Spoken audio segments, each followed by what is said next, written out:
Fala galera, fala Pedro Reis na área. Chegando, hein? Tô de volta. Pra quem fala que eu só apareço quando o Corinthians perde, e aí você tá errado. Ou você tá certo, né? O Corinthians perdeu hoje pro Red Bull Bragantino.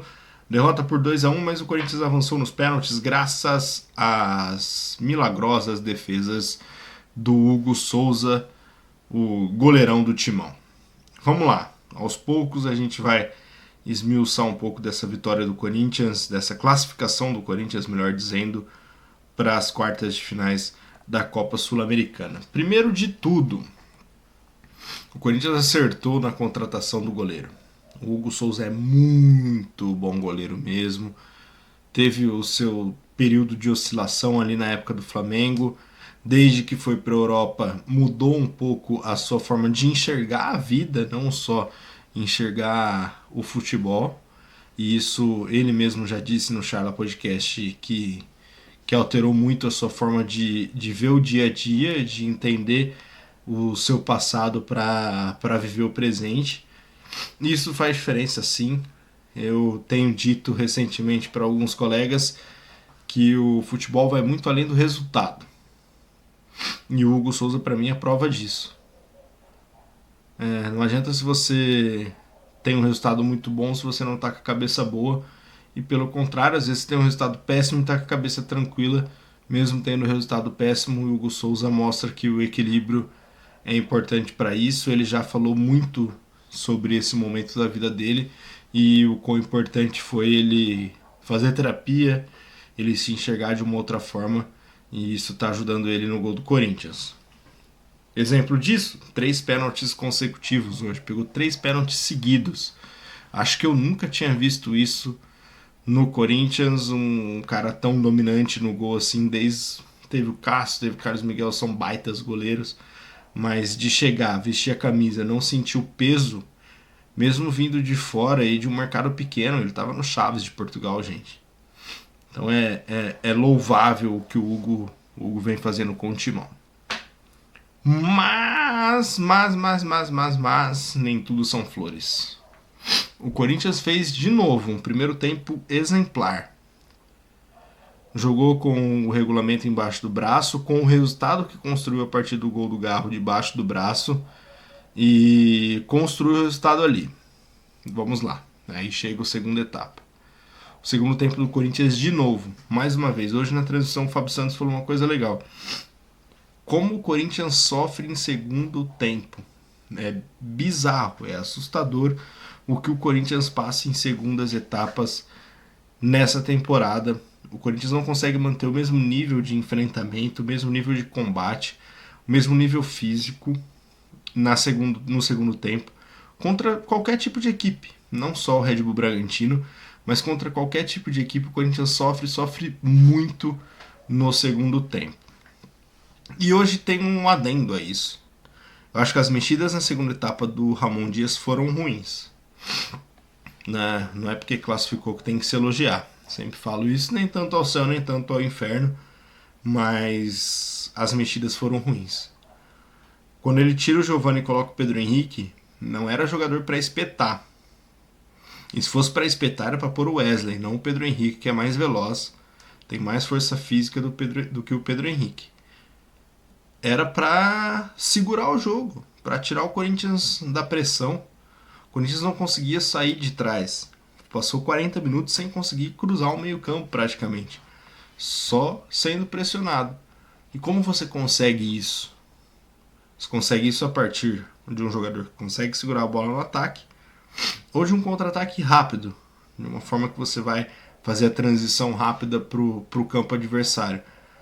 E com o Pedro Henrique isso não existe. Ele não tem força física para segurar o contato do zagueiro e não tem velocidade para puxar esse contra-ataque. Ah, mas você colocaria quem? Ou o Wesley espetado de centroavante ou o Pedro Raul. Porque você teria ou uma opção ou outra. Ou você tem o cara da transição rápida, da velocidade ali por dentro mesmo, mas teria o cara da velocidade. Ou você teria o cara do contato físico. Ele não fez nenhuma coisa nem outra. Isso prejudicou muito o Corinthians na segunda etapa. Eu sei que a Sul-Americana não é a principal prioridade, talvez seja a terceira prioridade do Corinthians nessa temporada, mas precisamos deixar claro que a mudança do Ramon Dias no segundo tempo, tirando colocando o Pedro Henrique nessa segunda etapa, prejudicou bastante. O Giovani conseguia fazer o contato físico, o Giovani tinha mais velocidade. E a partir do momento que você coloca um cara que não consegue segurar a bola no ataque, você não consegue ter uma transição rápida, você está prejudicando. E foi o que eu acho que aconteceu nesse segundo tempo. Outro fator importante para esse segundo tempo avassalador do Red Bull Bragantino. O Corinthians sofre muitas vezes pela falta de capacidade física dos seus jogadores. Há algum tempo isso está acontecendo. E a forma que o Ramon Dias joga é um time de muita combatividade, de muito embate físico, de muita marcação, de muita pegada. O segundo tempo normalmente tende a cair. E aí você precisa dos seus principais jogadores. O Garro fazendo praticamente um falso 9, um ponto de lança, um engante, como queiram. O Coronado perdido na ponta esquerda, praticamente travado pela marcação e com uma condição física bem abaixo. O segundo tempo você não tinha outro panorama a não ser o Red Bull pressionando o tempo todo. E você dava para enxergar isso logo no comecinho, que o Red Bull já ia vir para cima, sai o gol do Sacha e no mesmo instante eu já pensei, falei, putz, vão virar. Não vai ter jeito, eles vão virar. Porque o ímpeto era muito grande e a capacidade física do Corinthians estava baixando cada vez mais. O Charles, que é um cara de muita imposição física, já estava caindo pelas tabelas ali durante o segundo tempo, já dava para perceber a dificuldade que ele vinha sofrendo. E não tem banco, né? O Corinthians não tem elenco para alterar, para mudar, para entrar um, sair outro e vai manter o mesmo nível. Não tem. O que o Corinthians tem é isso aí. E aí, nem tanto ao céu, nem tanto ao inferno, a boa gestão de elenco do Ramon Dias e do Emiliano. Você alterar o seu time, fazer, como diria no futebol manager, o rodízio leve, jogo após jogo, competição após competição, de estar sempre colocando os melhores fisicamente em campo, sem evitar riscos desses caras estourarem, é o ideal. O Corinthians, por mais que tenha prioridade como não cair, o que vier de Copa é lucro. E tá vindo uma quartas de final acessível contra o Juventude na Copa do Brasil, e umas quartas que pode ser o Fortaleza, provavelmente vai ser o Fortaleza, que já não é tão acessível. O Fortaleza é mais time que o Corinthians, disparado, um projeto maior do que o do Corinthians há muito tempo, mas pela força da camisa, pela força da torcida, o Corinthians pode bater de frente com o Fortaleza sim, por que não? Foi a semifinal do ano passado, da Sul-Americana inclusive, e acho que se o Corinthians estivesse um pouquinho mais ajustado naquele confronto, o Corinthians passava para a final da Sula. E são confrontos acessíveis. Dizer que o Corinthians é favorito, não acho que é favorito em nenhum dos dois. O Corinthians não é favorito nem contra o Juventude, nem contra o Fortaleza. Possivelmente o Fortaleza.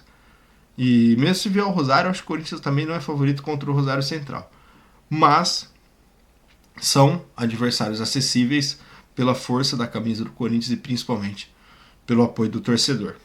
Outro fator determinante, falei do torcedor, mais uma vez, 42.200 e larai.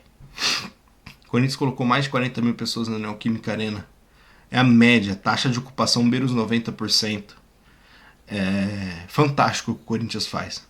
A torcida do Corinthians não merece esse elenco que tem. A torcida do Corinthians não merece essa diretoria que tem.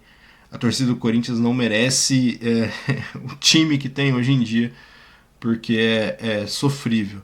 E eu não tô nem falando que falta vontade para os caras. Acho que os jogadores correm de verdade. É que a capacidade técnica é bem abaixo e o torcedor do Corinthians está lá. Independente do que aconteça, apoiando, gritando, torcendo. Quando sai o gol do Sacha, aumenta o volume. Quando sai o gol do Luan Cândido, aumenta o volume. E tudo isso parece que dá resultado, né? Porque o jogador sente dentro do campo a energia que o torcedor tá emanando do lado de fora. E no Corinthians a coisa é diferente.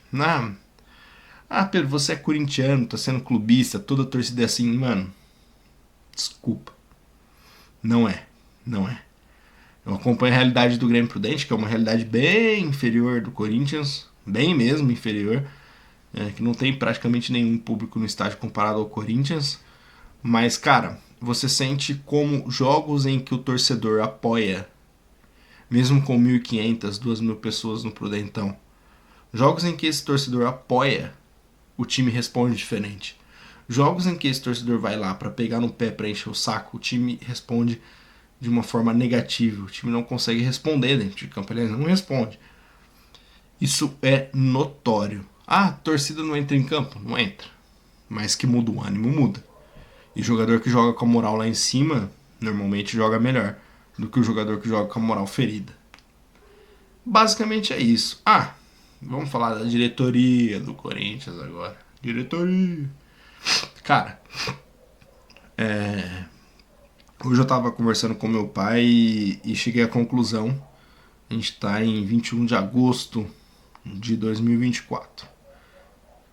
Eu tenho a certeza que de setembro em diante, aquelas crises que aconteceram há 3, 4 meses atrás vão voltar no Corinthians e vai voltar com mais força do que estava acontecendo, porque eu acho que o buraco vai ser mais embaixo ainda. O Corinthians tem um problema muito sério para ser resolvido, e independente de gestão. A gestão do Augusto Melo já foi,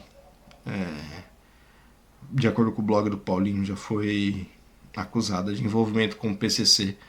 Agora negociações envolvendo a gestão anterior, também com um membro do PCC que acabou falecendo. Tudo isso me leva a ter duas certezas de que o crime organizado sim está no futebol. Sim, sou um cara que leio muito, assisto muito, me importo muito com segurança pública e procuro saber bastante, principalmente sobre o crime organizado, e que esses caras já estão no futebol há muito tempo, não é de agora, eles já estão. E o que me espanta agora é que eles estão chegando nos grandes. E não só no Corinthians. Eles devem ter negócios até em outros clubes, muito provavelmente tem.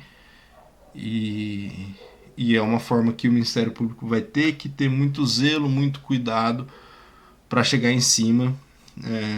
Tem um dado estatístico, um dado verídico de um jornal da Inglaterra, não é nem tabloide, é um jornal. Eu até posteriormente eu pesquiso e falo para vocês.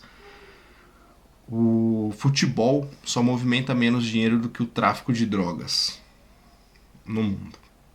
Movimenta mais que o mercado financeiro, isso legalmente e ilegalmente. Mais que o mercado financeiro, mais que o mercado imobiliário, mais que qualquer outra coisa. Só o tráfico de drogas movimenta mais dinheiro que o futebol. E bingo, o tráfico de drogas e o futebol podem movimentar o dinheiro junto. É aí que está a chave do negócio e que o Ministério Público vai ter que investigar, porque o Corinthians já está enrascado e muito provavelmente muitos outros clubes também vão estar nessa aí, e acho que o buraco do Coringão é bem mais embaixo, infelizmente. Fechou? É isso. Tamo junto, vai Corinthians. Meto pau mesmo, mas eu sou corintiano. Não sei se vocês sabem disso, vocês já perceberam. Beleza? Um abraço. Fui. Até mais.